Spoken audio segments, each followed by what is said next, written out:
નમસ્કાર મિત્રો, અમારી ગુજરાત ન્યૂઝ ચેનલમાં તમારું સ્વાગત છે। ગુજરાતમાં ચોમાસાએ જોરદાર બેટિંગ શરૂ કરી છે। ખાસ કરીને અમરેલી જિલ્લાના રાજુલા અને ધારીના પતંગમાં માત્ર થોડા જ કલાકોમાં અંદાજે 10 ઇંચ વરસાદ નોંધાતા સમગ્ર વિસ્તારમાં જળબંબાકાર બની ગયો છે। ભારે વરસાદના કારણે અનેક રસ્તાઓ પાણી ગરકાવ થતાં નીચાણવાળા વિસ્તારોમાં પાણી ભરાઈ ગયા અને સામાન્ય જનજીવન પર મોટી અસર જોવા મળી રહી છે।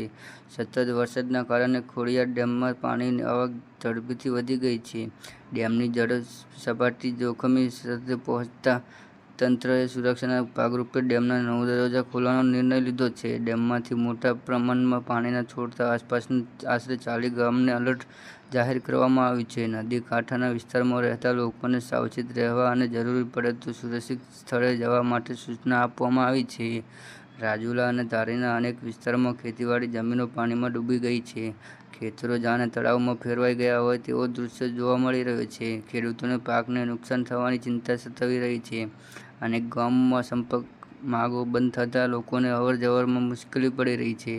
સ્થાનિક પ્રશાસન, પોલીસ અને બચાવ ટીમો સતત પરિસ્થિતિ પર નજર રાખી રહી છે।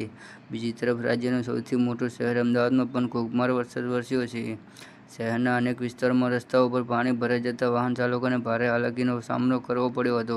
કેટલાક અંડરપાસ અને નીચાણવાળા વિસ્તારોમાં પાણી ભરાતા ટ્રાફિક ધીમો પડી ગયો હતો। વરસાદથી ગરમી અને ઉકળાટથી લોકોને રાહત મળી છે, પરંતુ પાણી ભરાવાની સમસ્યાઓથી નાગરિકોને મુશ્કેલીઓ વધારી રહી છે। જી હા મિત્રો, તમને એ પણ જણાવી દઈએ કે આ હતા આજના તાજા સમાચાર અને અમારી ચેનલ પર નવા હો તો લાઇક, શેર અને સબસ્ક્રાઇબ કરી દેજો। ધન્યવાદ।